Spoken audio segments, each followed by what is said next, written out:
Welcome to Out on the Limb with the Limb Junkies. Recovery, resilience, and the outdoors. We believe in the natural world as a therapy like no other, and we're here to prove it. Whether you're tethered in a hunting saddle, pitching lures into deep cover, or set up on a roosted gobbler, you're in the right place. This is a space for anyone who's found healing in the woods, foraging, fishing, hunting, and all of those wild things in between. We're building something here, and we want you with us, so let's gear up and get into it. All right, so today I asked my buddy Mike Rexrode to sit down with us and talk specifically about mentoring new hunters and taking kids out. Everybody has a youth season that starts before the regular season, and that's what we got coming up, so I figured no better person to talk to about that than Mike. So me and Mike have been friends for probably about 10 years now. Yeah. We met through my shop, actually. I'm a mechanic, and Mike was a customer. And I remember him pulling up frequently. We started to talk and become friendly, and I noticed he had turkey track stickers on the back of his truck. And at the time, I was not a turkey hunter. I was a big deer hunter.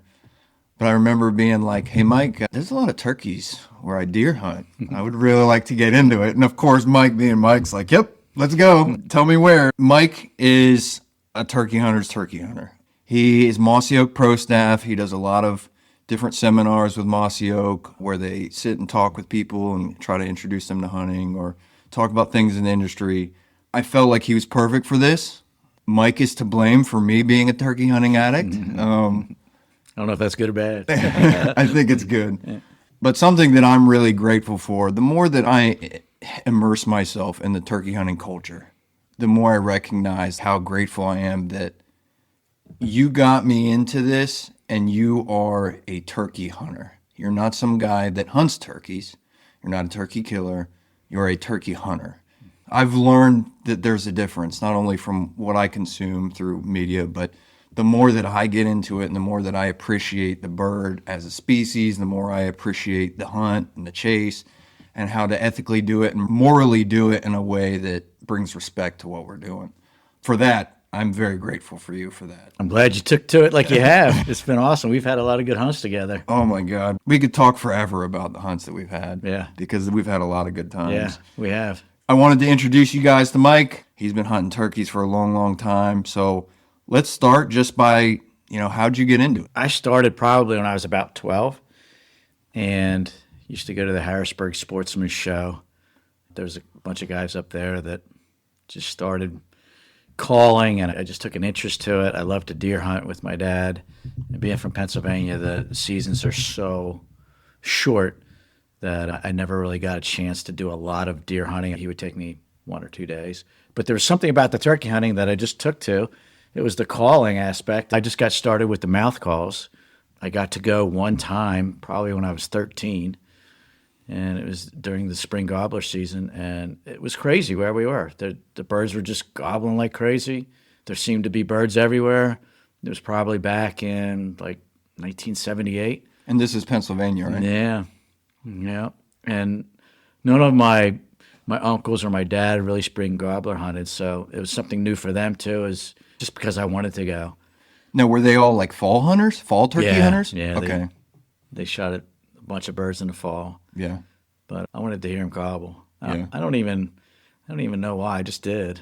Yeah. I've been fall turkey hunting, and it was fun, but I just wanted to hear them gobble. Went off to college, kind of stopped a little bit, really fell off from turkey hunting, got a job, and turkey hunting just went downhill. So all the boring life responsibilities took away turkey hunting for you? Yeah, for sure. For sure. I was probably late 20s, probably close to 30. And one of my good buddies, Carl LaRue, he's a really good turkey hunter, and he competes, or he did compete in calling time contests at the national level. So I got some places to hunt here in Virginia. They were pretty good places. Started learning stuff on my own, and then things really turned when I took him for one of the hunts, and he's like, do you care if I call? I was like, no, go ahead. And he started calling. It was a completely different world. I was old school, sit back, couple clucks, couple yelps. Very conservative. Yeah, just let the birds work their way to you. Yeah. And Carl wasn't that way. He's very aggressive. So it opened up my eyes to a whole new world. And after that, things just took off. And then I was looking for every place I could possibly find a turkey hunt. By that time, it was probably 2000, early 2000s. And turkey hunting in Pennsylvania at that time was tough. There was a lot of hunters. It had exploded in the 25 years that I had taken a break from there. And it was rough. I like to go back to hunt in Pennsylvania with my dad and my brother. So I had to find a place in Virginia. And the public land down here was brutal also. So I just started trying to hit more and more private land. And once I did that, there was more turkeys, and it was so much more exciting. Yeah. You weren't bumping into other people. Yeah. I don't know like the exact numbers. I just remember recently reading something, and it's like per capita or per whatever, per amount of land, like Pennsylvania has more registered hunters than almost any other state. Pennsylvania's brutal. And I think all of them turkey hunt. Yeah. It's rough. Well, that's something else too that I've learned. Like, I think turkey hunting as we know it was kind of bred in the South, but Pennsylvania is right there. Yeah. As far as the turkey hunting culture in Pennsylvania is huge. Yeah. There's so many places to hunt in Pennsylvania, and everybody's brought up to hunt. We used to get the first day of deer season off from school, and everybody would go. So once turkey hunting started taking off, up there was no different. And now to hunt up in Pennsylvania, if you kill one up there, you've done something. Yeah. Yeah. Was your experience like when you were a teenager? You mentioned you had a mentor that kind of taught you the ropes, but was it still very hush-hush? Like turkey hunters did not share information. They didn't talk much about it. Until I met Carl, and then Carl was more, I was hunting with him in the woods, and he just showed me so much more. Yeah, so, Carl seems like a turkey hunter too. That guy is, he is. He makes excellent wing bones. I've got a couple wing bones from him. Yeah, I do too. So they're great. Yeah, and he practices like nobody I know. So not only does he get into the woods to hunt them, but he's constantly practicing year round. So that's something I learned from you too, is that if you want to be proficient at calling, you have to practice. Yeah. Like there's no shortcutting it at all. So when you hit the field and you actually need to call when a gobbler is out there gobbling, you realize just how hard it can be. Yeah. Because your heart is going 100 miles an hour. You feel like it's going to explode. And it's really hard to put the number of clucks or purrs or yelps together that you're confident that you're talking to him and not making him think twice about coming to you. Yeah. So it's a lot harder. Oh, 100%. And I know, like, for me, I'll ride around in the truck with a mouth call, and I'll be like, all right, that sounds pretty good. And you get out in the woods, you make that first call, and you're like, oh, my God, it's a dying chicken. It's because you're in the moment, and you feel so much pressure in that moment. Yeah. But or if you're using a pot call and you slip, you're like, oh, my gosh. Yeah. And I think there's a difference between talking like a turkey and sounding like a turkey. Yeah, for sure. Like the cadence and how you call in certain situations, like all that stuff's important. And like I said, that's something that you've always kind of instilled in me, is like, you have to practice. Yeah. There's only so much you can show somebody when it comes to calling, and it doesn't matter if it's a mouth call, a pot call, a scratch box, a box call. Like, you just have to practice. Yeah. And both you and Bill have always told me, like, listen to real turkeys. Yeah. Bill Wagner? Yep. Yeah. He's always listen to real turkeys. Yeah. It's great to watch like the Grand Nationals and see somebody get up there and you're like, holy crap, these guys are great. But listen to real turkeys and try to mimic that. When you hear their vocabulary, it's incredible. Yeah. We usually hit a cluck, a purr, and a yelp, and that's pretty much it. But there's so much more. They're constantly talking. Yeah. So to kind of dive into the meat and potatoes of this, you brought me on my first turkey hunt. And before we get into like mentoring new hunters, I want to talk to you about introducing kids into the outdoors. So I have 2 kids. They've shown some interest in it, but not a huge interest in it. I'm hoping that one day they'll find that desire too, and I think the more exposure they get, just taking them in the woods, that they might get to that point. But I know you have a couple kids and you've introduced your kids into the outdoors. So is there a certain age that you feel like is a good age to introduce kids? Is it depending on the kid's temperament? Because I've heard guys talk about, I was taking my kids in the woods when they were 2, 3 years old. And do you feel like when you decide to take them in the woods, does it matter? Does it make a difference? Do you feel like it's more impactful if you wait till they're older or when they're younger? So I think each kid is different. So you just have to take each situation differently depending on the kid. My son was full bore into turkey hunting. He just wanted to go. My daughter, she was not as much into turkey hunting. So with him, I got him going probably around 9, maybe 10. I think he was 9. And he was a little bit of a bigger kid. So when we practiced with his 20 gauge, I just used the lowest brass I could possibly get. I didn't want him to be scared of the gun. That was the biggest thing. And I didn't want to necessarily kill a turkey the very first time he went out, because then there's an expectation that, every time you go out, you're going to kill a turkey. I wanted pretty much just the opposite. If he heard one and we got a chance to work them, I was good with that. And then we didn't stay out for hours and hours. We stayed out, maybe an hour and a half tops. And then we'd come back. Even if he'd say, well, I'm okay with staying a little bit longer. I was like, no, we're just going to call it a day. Because I feel like then you're setting the hook for them to say, I want to turkey hunt again. Yeah. So I would bring him back home, and he might be disappointed, but that's what I wanted. And I wanted him to be disappointed. Learn how to fail. Yeah. So with my daughter, I probably didn't start with her till she was 10. And same thing, low brass, shoot as little as possible, only because I don't want her to remember the kick. As long as she could put the gun where it needed to be. Trigger pull is a big thing with me, just a nice smooth trigger pull. Don't rush it. And I always pounded into them, it's okay if we don't get a turkey, but I don't want you taking a crazy shot. Yeah. I'll never forget, my son was probably maybe 13 or 14, and we just happened to have 3 gobblers come in, and they were so close to each other, 20 gauge, and back then we just didn't have TSS. Yeah. Some of the shells were good, but they probably came in the high 30s, very close to 40 yards, and they were very close to each other, and I would not let him shoot. He was so mad at me. Oh, I bet. Yeah. And they were so close, and they were in the wide open, so I'm sure he could have killed one, but you might wound another one. Exactly. So I wouldn't let him shoot. And, again, you're teaching him the right way. Yeah. So talk about, getting him hooked on turkey hunting. That was it, huh? Oh, my gosh. So to touch a little bit on the gun, so like 410s have become a huge thing now, especially with TSS. I mean, a 410 is a grown man's gun now. Yeah.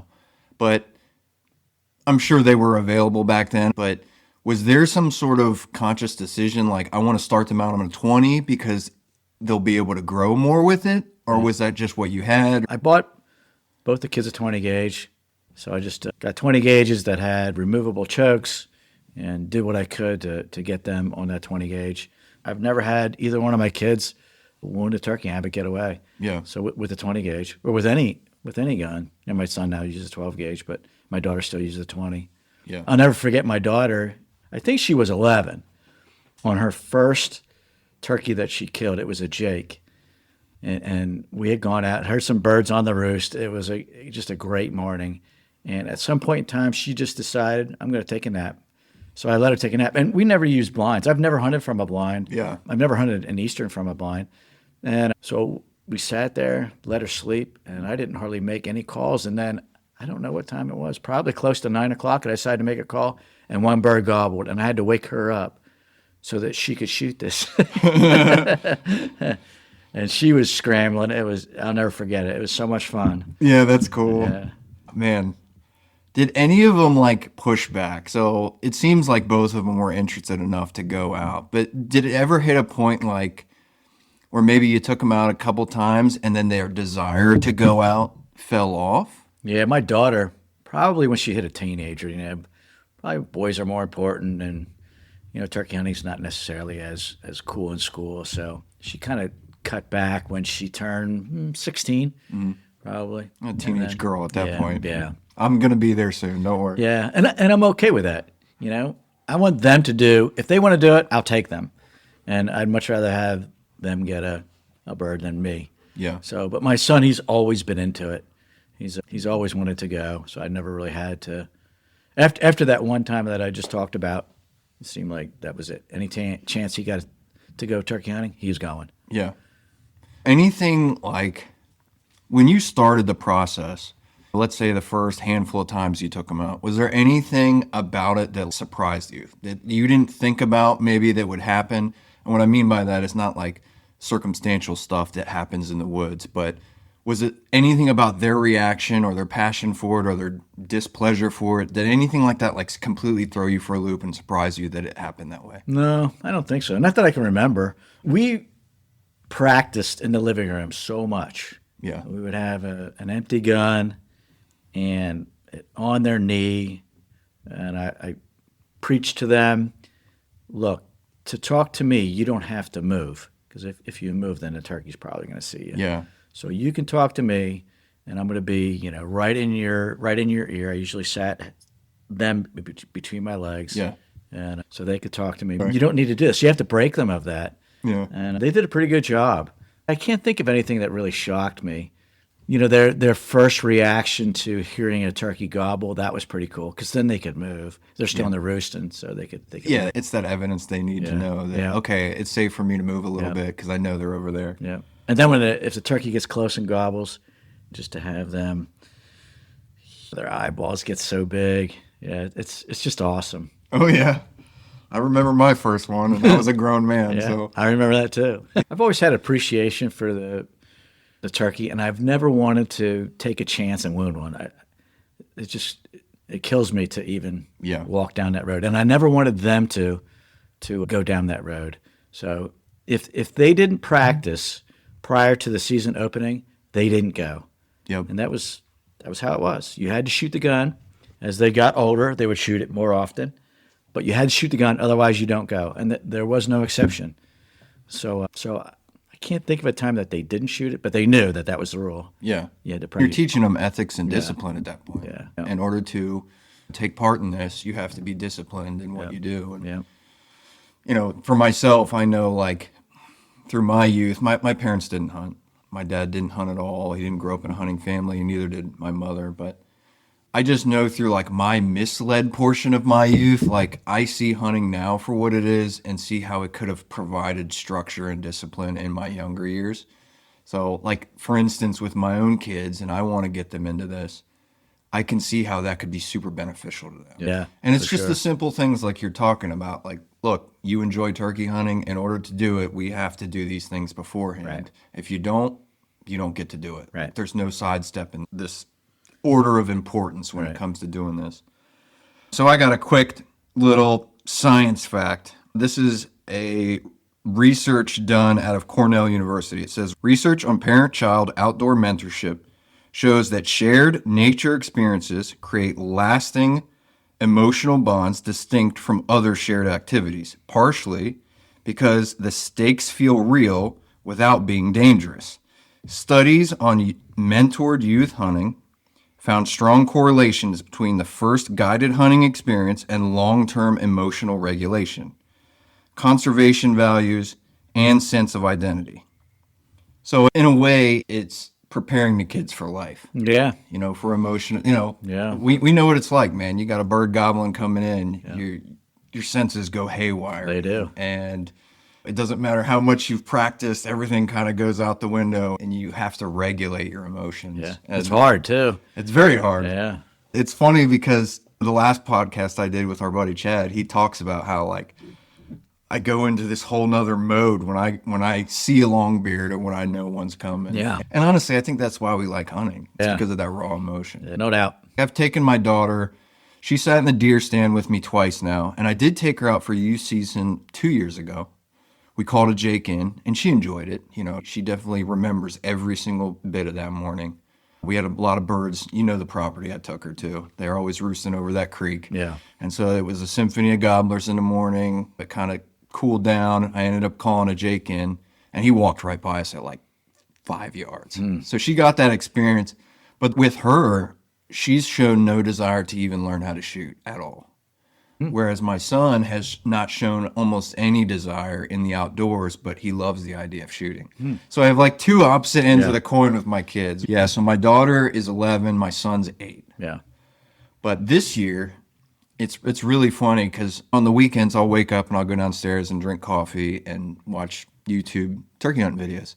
And my son, over the past like 2 months, out of the blue, has decided he wants to sit there and watch them with me. And so Bobby's son, this will be his second year youth turkey hunting, and we're going to actually put a gun in his hand this year. And I told my son about it, and he's all about going. He wants to go. And I explained it to him. I said, listen, man, we got to get up early, got to go out there in the dark. And honestly, my son wakes up before anybody does. Oh, is that right? Problem. Yeah, not a problem for him. I explained to him, and kind of like you were saying with your kids, I said, listen, buddy, you're not going to be shooting a bird. We need to get you comfortable shooting a gun and all that stuff before we can even think about getting to that point.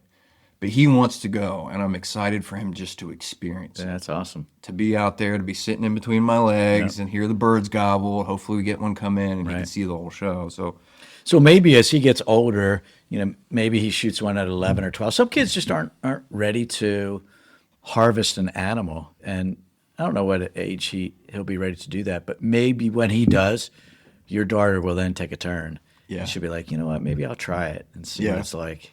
Yeah, I hope so. Everybody's different. Yeah, and I feel like, it kind of depends on the temperament of the kid and the environment. Have you had other experiences with youth hunts that were the complete opposite of your experience with your own kids? No, not really. Kind of pound into kids' heads, look, it's okay to come home empty-handed. Yeah. And it's not about the kill. It's just about going out and having some fun. Yep. I went with 2 other kids, and they did exactly that. We heard a bunch of birds, but none of them came in. They gobbled like crazy on roost. We had fun, but I ended up leaving. They had sports to go to or whatever. Yeah, and they were good with it. And then they wanted to come back. They wanted to try it again. Yeah. So, my daughter, after she lost interest in turkey hunting, she went a number of years after college. I would say. She's gotten back into it, and now she's even gone deer hunting. She actually killed her first buck last year. She's never been to deer hunting, and she just kind of evolved over time. And I've encouraged it. I mean, if she wants to go, I'll take her. Yeah. But I've never pushed her. She's never gone up until maybe 5 years ago at first, maybe 4.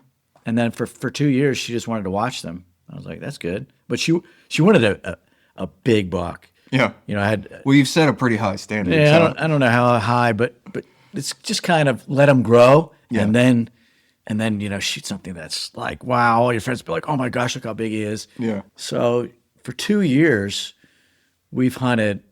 I think it was 3 years ago. We hunted 7 days in a row, and she got up. She went with me for 7 days, and she never picked up the gun. She just kept on. Watching. We would talk about whatever deer we're seeing. Yeah. And she loved it. That's awesome. And she was okay with, not going home with anything, going home empty-handed. She was fine with it. Yeah. So, but once she killed her deer last year, she's pretty excited. Yeah, so, I bet. Yeah. I mean, we all get pumped to shoot a deer. But. Yeah. She actually shot it when it was running a little bit. It was during the rut. It was trotting a little bit, and I didn't want her to shoot. I didn't tell her to shoot.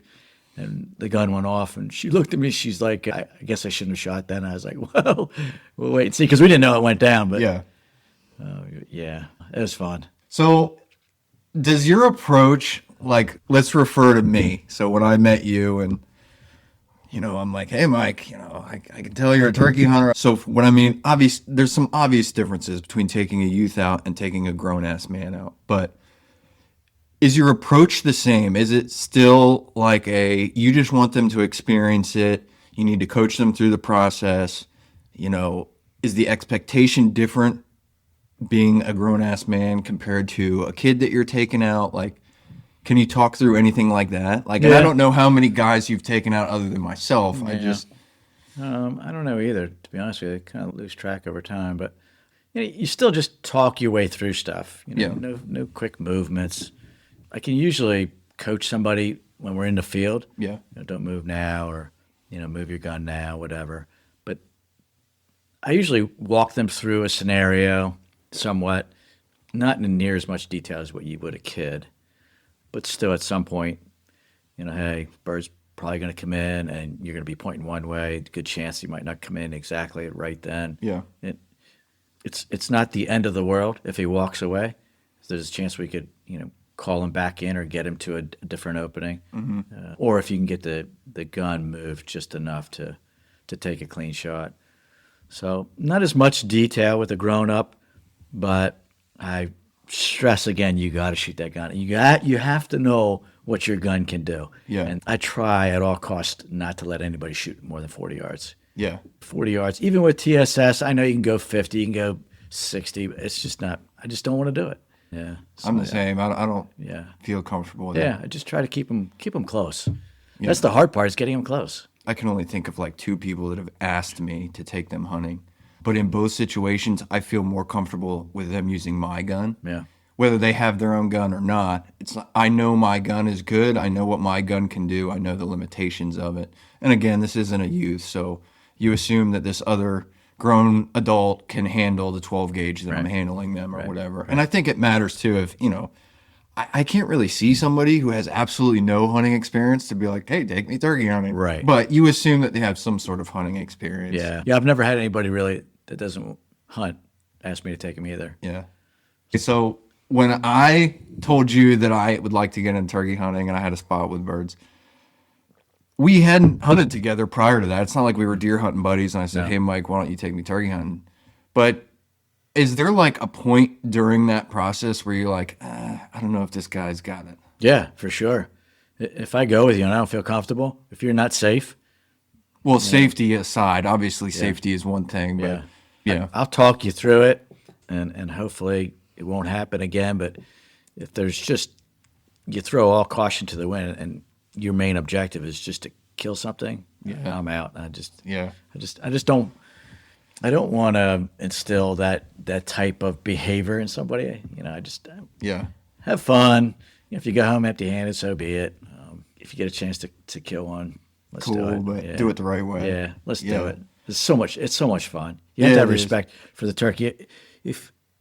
When you realize how hard it is for a gobbler to turn 2 years old or older, you have just a complete respect for how hard it is for hens to have a nest for 28 days without being destroyed by predators. And then when they hatch, when the poults hatch, they have about 2.5 to 3 weeks to get up into a tree. So many things could happen during that time because they're on the ground.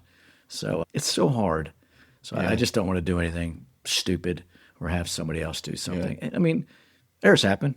Yeah, of course. After... It doesn't matter how experienced of a turkey hunter you are, you're going to mess up. Yep, you're human. So you just have to learn from I think thinking back on the beginning, I definitely underestimated how hard turkey hunting is. We were pretty lucky. I mean, your first time. I was trying to think about that before I came and sat down with you. It might have been your second.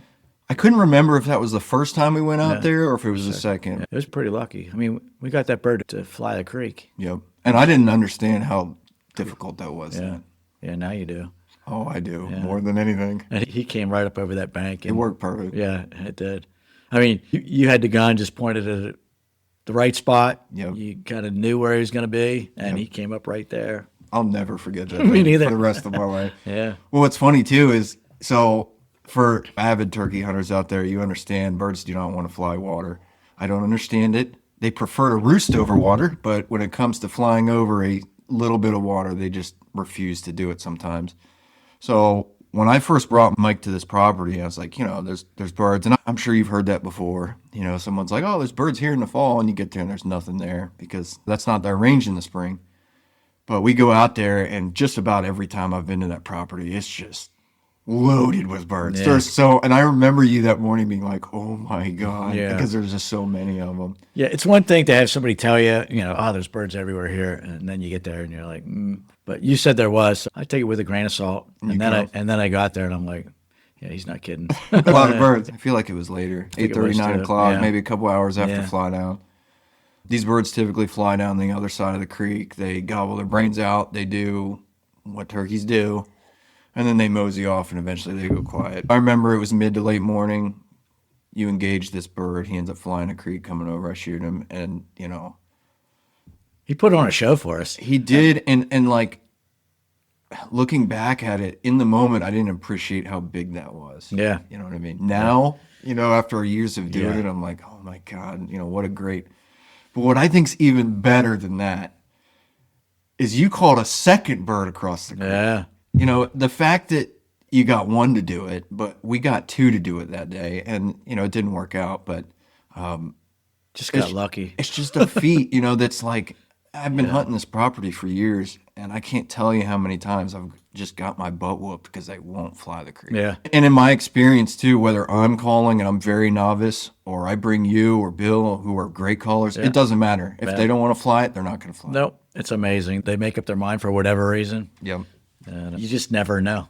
I've always really respected and appreciated your approach to turkey hunting, and you covet it, you appreciate it for what it is. You have immense respect for the bird.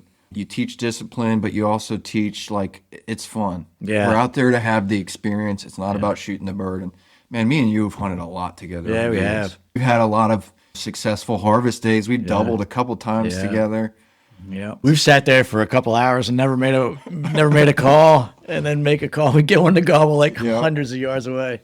For the first probably 2 or 3 years, I didn't feel confident hunting by myself. You know, it was always Now you do, though. it was always with you or somebody else if I was able to. But you know, over the years of getting more confidence and having more opportunities to hunt by myself, you've always been very supportive of, like, man, good job. I can't believe you know, like the whole Wisconsin trip with that bird. You were like, oh my God, what a hunt, what a 3 days. I can't believe you were able to pull it off, you know. That was a great hunt. You just kept after it. And same bird, morning after morning, and you ended up killing him. I mean, it was just amazing. I talked to Richie about that the other day, and I was like, man, I know for me, my experience with podcasting, because we're still learning about this, is as hunters, the turkey hunters specifically, we love hearing turkey hunting stories. Like just to sit down and talk about a story, you know, talk about. We like telling them too. Yeah, exactly. Might exaggerate them a little bit, but I've talked to Richie about it recently, and I'm like, man, we should sit down and tell that story. That trip.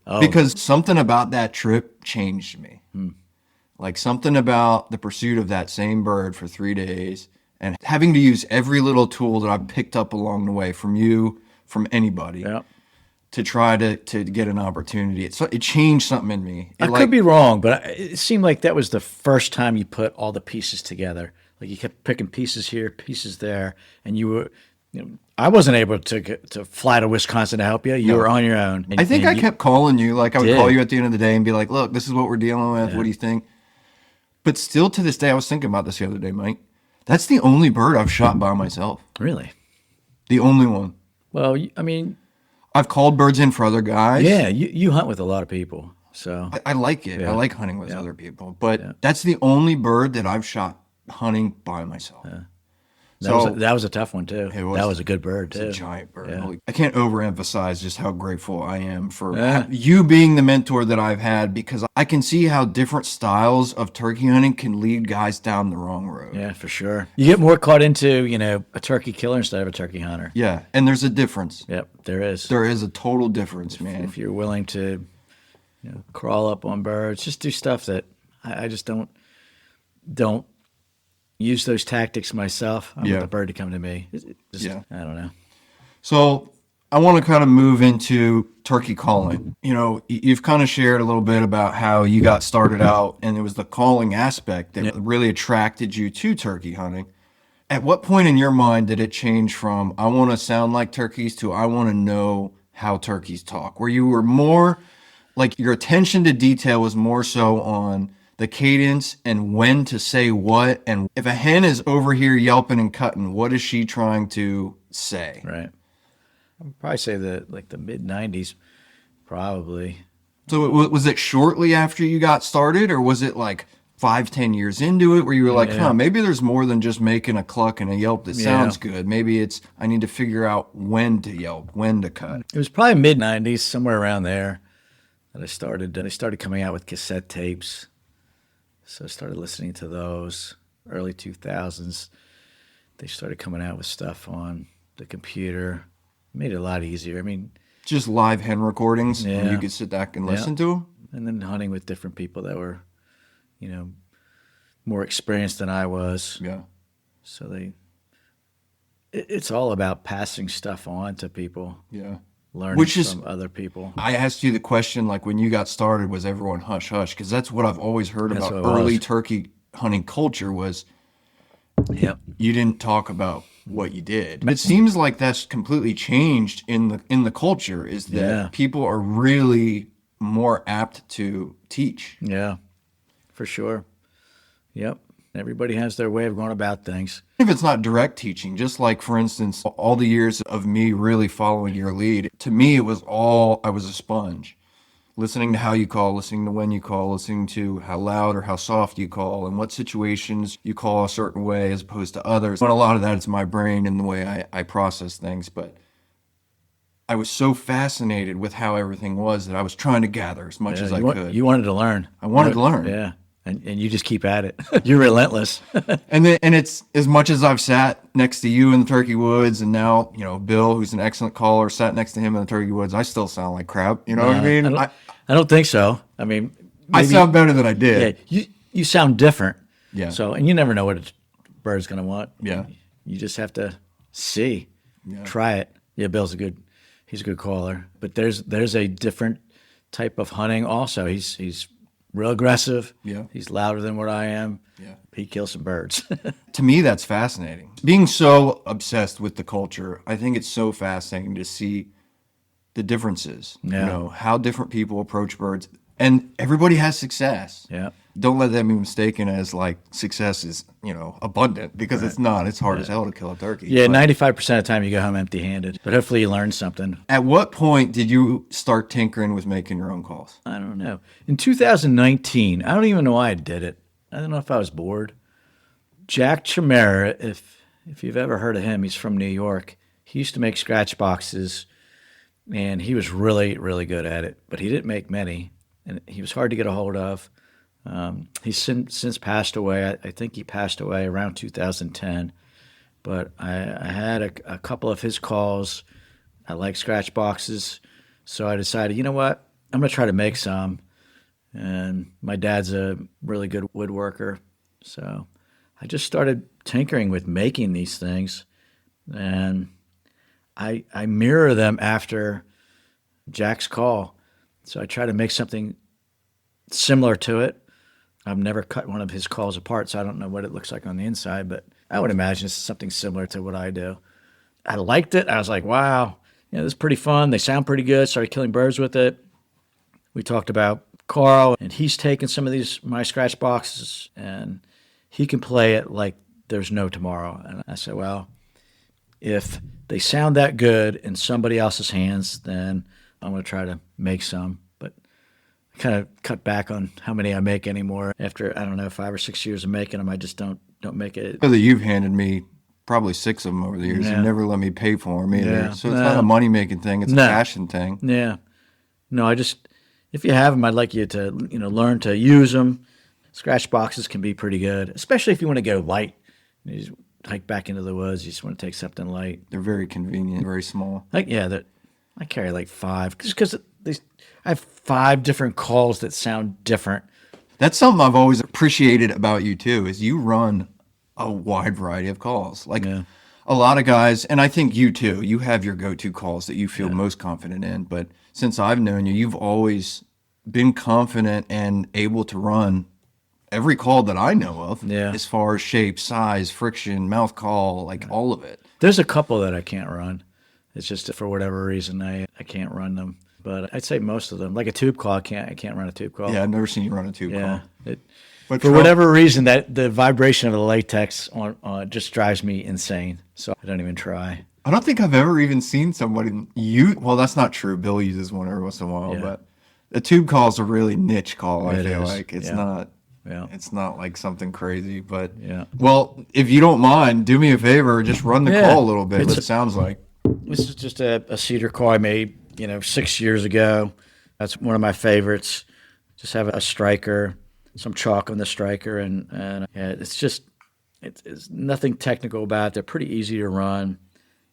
How good it is or how bad it is.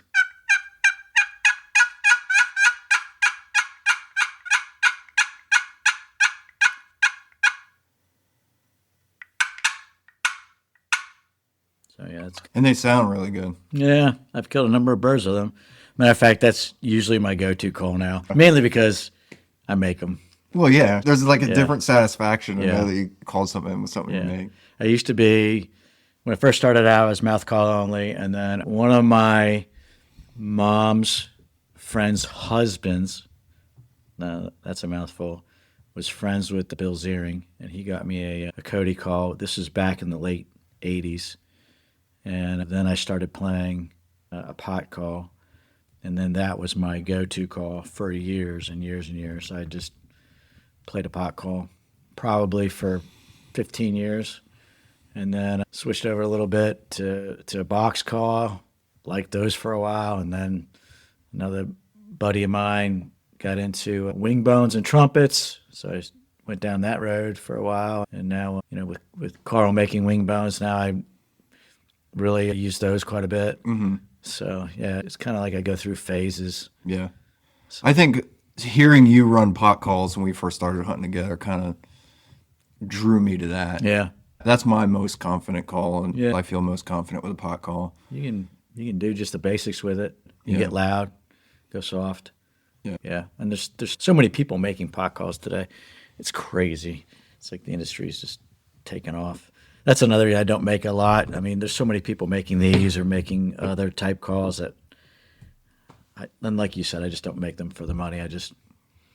They're great calls. Yeah. I'm sure that you could make a good amount of money selling them, but there's a guy in Alabama that he's gotten like 5 calls from me, and him, his son, he's an older gentleman, his son, and his grandson, they tear up the birds down there. So it's always awesome to see pictures on Facebook of those guys. Oh, absolutely. Yeah. You're now part of it in a way that is so tangible, Yeah. It's your call in a whole different state. Yeah. And people are killing birds with a call that you made. Yeah. All right. What has turkey hunting given you that you couldn't have got anywhere else? A lot of friendships. I wouldn't have the friendships that I have. Yeah. I know that we'd be buddies if it wasn't for turkey hunting. Yeah, I'm not sure either. I mean, you're a heck of a mechanic. And I like to learn about that kind of stuff. Yep. I call you quite a bit on advice on that. Yep. But yeah, the friendships I've made over the years have just been awesome. It's a lot of fun. What does the turkey woods demand of a person, and why does meeting that demand matter? Patience. Patience is like the biggest thing in my mind. It's hard. I can be really impatient. You think you ought to move, and then you move, and you make a couple calls, and the bird ends up right where you just were. Yeah. You learn real fast that way. Yeah. That happened to me a couple times. And then, hunting with other people, I've had like, oh, let's move, and you want to stay? No, let's move, and we move, and we should have stayed. Yeah. So you just never know. There's a hunt that my son and I had, back in 2020, and the birds were fired up in the morning. We went out. They just got with hens, and that was it. And we decided at probably around 8:30, we're going back to the house, eat something for breakfast. So at about 10 o'clock, after we finished this crazy breakfast, I said, "You want to go back out?" And he's like, "Sure." And we went back out to where the birds were. We could only go just so far. We didn't have permission on other properties, so we just went to close to where they were. Sat down, and I made a couple calls with another scratch box. My son says, "Oh my God, Dad, here he comes, don't move." And I usually try to cover my ears, but when my kids are involved, I'm not covering my ears just so he can get the shot. And he's sitting to my left, and I was like, he's like, "I can't get a shot at him." I said, "Just wait for him to go behind a tree." His ears are really good. He can hear all that stuff. And he does, and I just see him move, and I knew it was over. And he pummeled that bird. But that bird never made a peep coming in. He just happened to pick up on the fact that, he saw movement. And, the bird came in. It is so hard to be patient for a quiet bird coming in. It is. God, there's so much of you that wants to continue calling just to, where's he at? I want him to gobble. But, it's hard to be patient. And I'm, like I said, that's, like going into this season, like that was the one thing that hit me as far as like I want to be better at is I need to be more patient. It's hard. And it's not even so much like sitting still for longer, because I think for me, the moving around aggressive type of hunting draws to me more. And obviously that can be detrimental to a hunt, especially in smaller properties or whatever. But I know over the years, 10 o'clock comes around, it's like, all right, nothing's going on, let's go home. and I think that I'm missing out on a lot of opportunity for those late morning birds if I would just pack a granola bar and a bottle of water and sit for the rest of the time. It's hard. But it is really hard. Yeah, especially if I have other things to do. You have other things to do, or in my case, I have no butt. So after I'm sitting on the ground for 3 hours, like my back hurts, my butt's hurting. I'm like, You're tired of it. Yeah. Is there anything, I guess this could be a two-parted question. Is there anything about turkey hunting as a culture that you've seen over the last 10, 20 years that's changed that you like and also dislike? So the gear has gotten so much better. So I like that, the shells you use now, the TSS, it's phenomenal. I don't like taking the long shot, but I like the efficiency. You hear a lot of guys talk about TSS being so good, not for the distance, but for the fact that it can shoot through brush. Yeah. I'm not a big shoot through brush guy. If I shoot a bird, I want to kill it. Exactly. And if I don't have a good shot, I'm not taking it. But TSS just gives me that extra sense of confidence that it makes it absolute. If I get a shot at a bird, I have confidence that if I can catch him just with a couple of pellets with TSS, he's going to. Yeah. Is there anything that drives you crazy that you're like, oh man, I wish turkey hunting wouldn't have adopted this aspect, or this is getting too big, or a lot of guys chase 49 states to shoot birds, and I don't know what it's done for turkey hunting. I feel like they've lost some of the hunting experience. Just go out and have a good time instead of having it's more of a checklist. Instead of having a pressure of I got to get one in Utah and I got to get one here, I got to get one there. Yeah. Whereas it used to be like a feat, it was an accomplishment. Now it's kind of like everybody's doing it. True. It's kind of lost the ambiance of it. Yeah. Yeah. If you had to stop tomorrow, what would be the one thing about turkey hunting you miss the most? Don't get me wrong. There's a whole list of things that you would miss. But if you were to pick one thing. Probably hunting with my kids. Yeah. Yeah. I really enjoy hunting with them. It's fun. It's got to be a form of quality time with your kids that is unmatched in any other aspect. And they're just good at what they do. They have ice in their veins. It comes down to the moment of truth, and they're able to make things happen in a bad situation, and they get it done. Yeah. 2 years ago, a buddy of mine took my daughter and I out, and my daughter and him get along great, and she just does a good job of taking care of business, not being sloppy, not taking foolish shots. She just has a mindset of when it's game time, I'm on. Yeah. And so he took us out to this spot. We set up early, put out a couple of decoys. I'm not a big decoy person. Sometimes they work, sometimes they don't. On field birds, they usually work a little bit better. I hate field birds. I put Mike through the ringer with some field birds. Yeah. So he set up my daughter and I. We put a couple of decoys out, and she is amazing when it comes to being in the woods or being on the edge of the field and catching movement. And the birds gobble good on roost, hit the ground, and not much. We would call every now and then, and at some point in time, she's like, I see a hen. And I'm like, where? She's like, across the field, right along the edge of the woods. And it was a good distance. And I was like, okay, all right, I see it now. And then the hen was working its way towards us, but still at probably 100 yards out. We were calling really easy, calling to her, trying to bring her in. If we could bring her in, she probably has, a couple of boyfriends with her. She just kept working her way along the edge of the field. And next thing she was, oh my God, there's a gobbler behind her. I was like, game on. And it was like she could see before I could, and her eyesight was just so good. And sure enough, she's like, oh my gosh, here comes another gobbler. There's two of them. My buddy's like, just don't move. Stay calm. And she does it. My gun's on the ground at this point, and the hen comes over to check out our decoys. And, of course, the boys come with her. And she's like, which one do I kill? And I'm like, your pick, whichever one you feel the most confident with. So yeah, she kills one. And my buddy, out of nowhere, we didn't talk about this beforehand, but my buddy out of nowhere goes, might kill the other one. And I'm like, oh my gosh, I'm in a really bad spot. Your gun's on the ground? Yeah, my gun's on the ground. So yeah, my buddy just starts purring at this bird, and initially the hen, she goes taking off, and the gobbler, he's not sure what to do. His buddy's on the ground flopping, and yeah, so he starts purring at this thing pretty aggressively, and the bird hung around just enough, and I got my gun up, only to find out that as the sun came up, I lost my red dot. Oh no! So it was like, oh my gosh, I'm not even sure where it is. Like I know where it should be.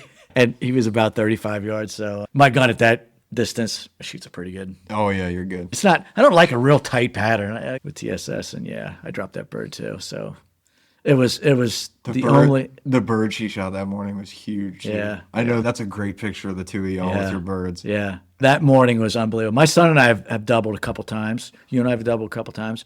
But that hunt was just so special because she lives in Colorado now. We don't get a chance to hunt together a lot. Yeah. So yeah, that was a special morning. What is, if you could like give advice or tell one thing to a new turkey hunter getting ready to go out for their very first turkey hunt, what would it be? And that could be kid or adult. Yeah. Just know your gun.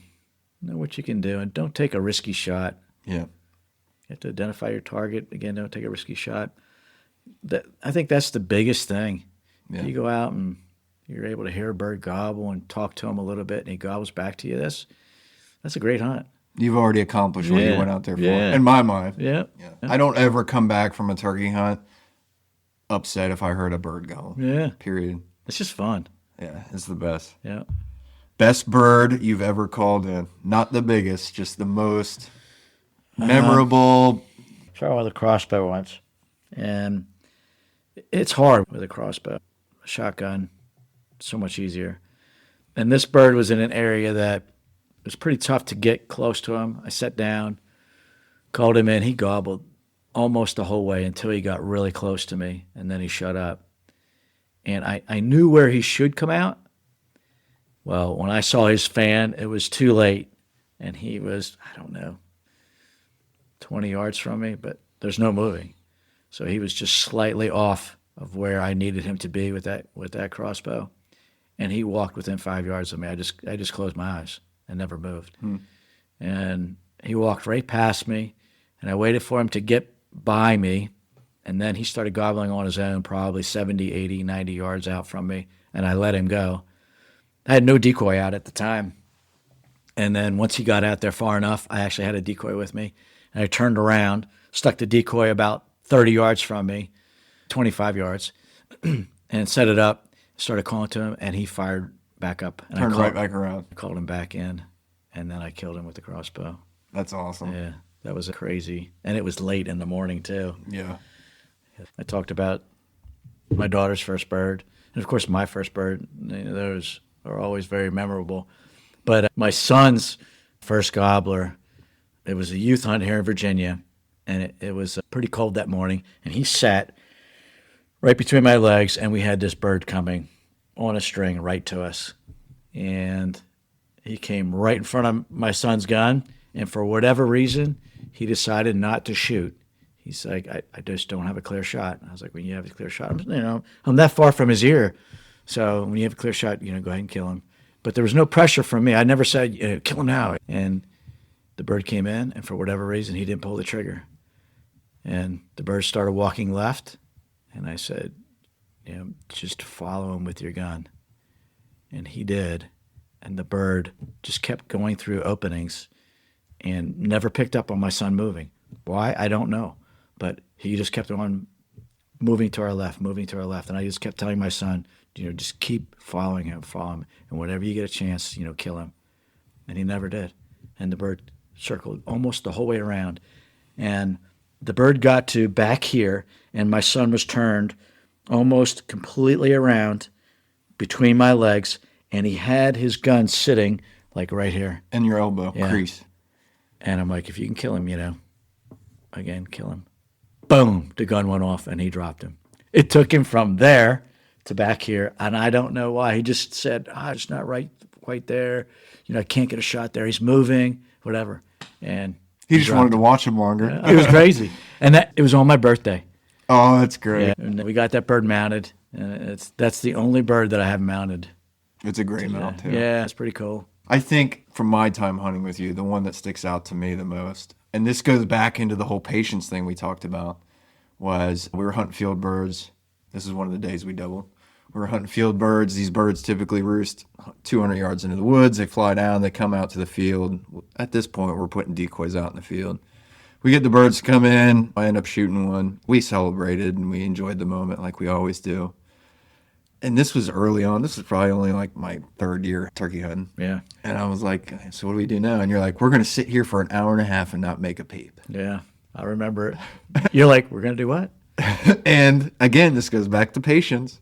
This is stuff that you learn through your experience. Yeah. Like you can't teach it. But I remember, I'm looking at the clock. Don't get me wrong. I was enjoying it. It was a beautiful morning. We had good weather. I already shot a nice bird. So I'm along for the ride at this point. And literally, you were like, I remember 9:30 was an hour and a half, and you pull out a call, and one hammers and comes right in. Yeah, and this bird came. Who knows where it came from? Yeah. It came from a direction they don't typically come from. No, it was the craziest thing. And when that bird gobbled, he was well out of sight. You and I looking at each other. I think we probably high-fived each other. And in 20 minutes he was dead. That was awesome. Yeah, it was. God, that was great. We got to see him come the entire way across that field. Yep.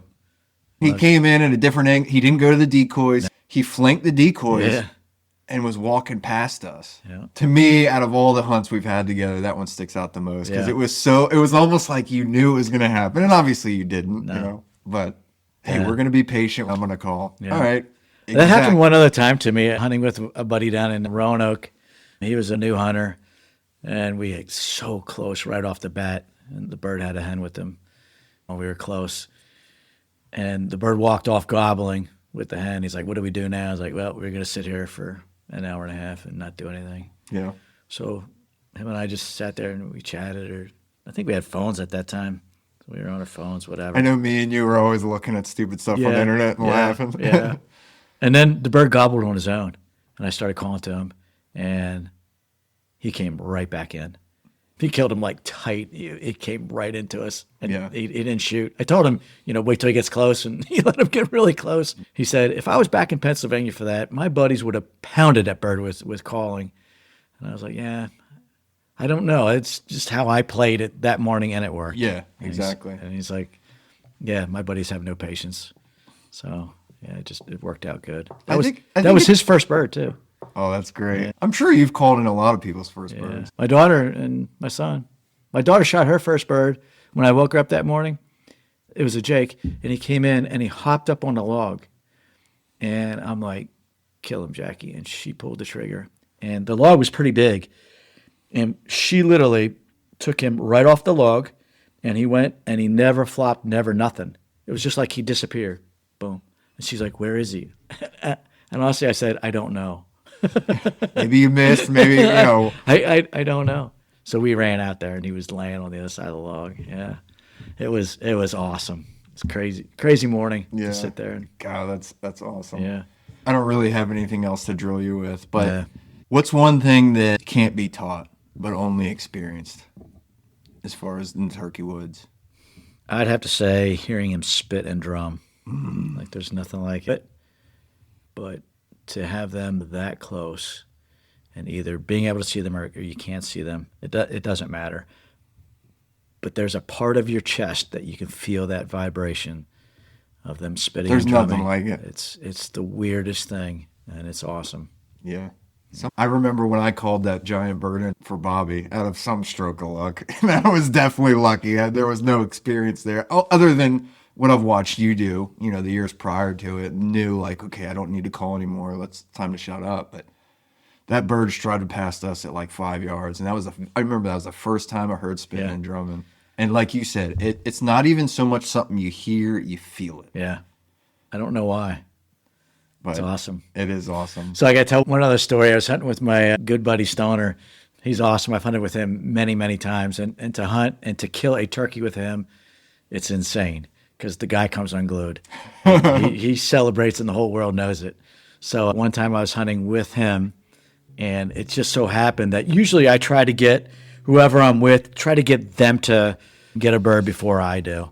Well, that morning, I think the year before I had gotten him a bird and I hadn't gotten one. Well, that morning he said, I want you to shoot first. So I'm calling, and he's sitting behind me, just not very far, but a bird comes in, and he gobbles right up to a certain point and then stops. And he was out in front of me, and I'm just sitting there, and then I could feel and hear the spitting and drumming, and I could just feel it. And I'm like, where is this bird? And my buddy Stoner's sitting behind me like 20 yards, and he said, that bird was like 15 yards to your left, and you didn't move. And he sat there and just, he went full fan, strutting, spitting and drumming, and I didn't move. I honestly expected to be able to see him, but I couldn't. But I could feel him, and he was right there. Well, he ended up walking away, and then we called that bird back in and killed him. The fact that you had the wherewithal to not move and look to your left, because you want to do that. Yeah. You want to be like, I can hear it out of my left ear. I can hear him drumming. Yeah. He's within 60 yards. Yeah. But you don't swing and look. I expected him to shoot it, and I would have been perfectly fine with it. Yeah. He said just sat there and watched the whole thing. I think that's kind of an unspoken thing, at least with me and you. Yeah. If you get a shot, you take it. Yeah. You know what I mean? Obviously, if it's safe, you're not going to shoot Right. left ear or Right. anything like that. Right. But I think over the years, me and you hunting together, you were always very adamant about like, you shoot the bird, you shoot the bird, you shoot the bird. And it wasn't like this is the way it's going to be. If you get an opportunity and I don't, you're going to shoot. But it took me a while to understand, like, it doesn't matter who pulls the trigger. And honestly, like, the times that I've taken someone else hunting, and me and Bob have recollected the idea that, man, all the times me and Bob have hunted together, he's always shooting it. I usually do the calling. And I've had the opportunity to call birds for some other people too. They must be dumb because they somehow came into my call. There's something different about it when you're steering the bird. No. When you're the one that's calling the bird, you're the one communicating, you're the one kind of guiding as far as like, hey man, be ready. It sounds like he's coming here. It sounds like he's going to walk there. Like there's so much enjoyment out of that. Well, that reminds me of last year when Bill and I were hunting together in PA, and it was just awesome. Your hearing's better than mine. You knew that bird was out there, and Bill and I never heard it. It was a windy day, and it was really late. It was like windy as 11. hell. Yeah, it was like 11 o'clock in the morning. Yep. You're like, I know I heard a bird. So we walked out towards him, and then we all heard him. And you and I sat down in that tree, and you're like, listen, if he comes to your side, kill him. I'm like, no, I want you to kill him. I mean, and Bill sat behind us, and he pulled that bird exactly where we needed him to be. 100%. Man, that was such a surreal moment for me. It was awesome. Everything about it was awesome. But It was. You got to see him so much better than I could from. Well, and I was sitting right beside you. Yeah, by the time this podcast comes out, that video will be on our YouTube. But our set was so nice in the fact that we had this big like brush pile in front of us. The bird, there was no way the bird was ever going to see us. No. It was just Thank goodness for the brush pile. It was just a matter of like, is he going to go to the right and you're going to get a shot, or is he going to go to the left and I'm going to get a shot? But the part of that hunt that was so cool to me, and you pointed it out, you were the first one to point it out. Because in the moment, I'm just so pumped. We had been chasing birds for 2 days at that point, and this is the end of the season. I mean, Yeah. This is the end of May. Yeah. End of our hunt up there. Yep. Had to leave like an hour later. But anyways, you pointed it out. You were like, you called that bird in. That's not an ego statement for me whatsoever. The importance of that is like, for all the years that you have mentored me in the turkey woods, like this is something that I've adopted with my turkey hunt experience. If I go hunt with somebody who's better at calling, I don't touch a call. Let the guys that are better at it do their. That morning we threw everything we had at every place we went to try to get a bird to do anything.